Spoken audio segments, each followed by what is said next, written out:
Hi guys, my name is Mariola and I would like to take part in such a wonderful way to support a diversity of life in a Great Barrier Reef.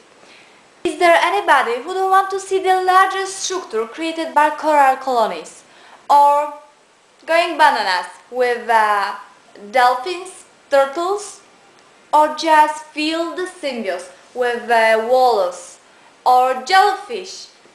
Or even dream about small animals, each no bigger than a fingernail, which assuming such shapes like plates, domes, and branches.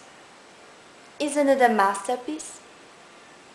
I wish to share all this positive vibration, all the feelings, all the beauty and spirit of the island with you, because I'm really in love with nature.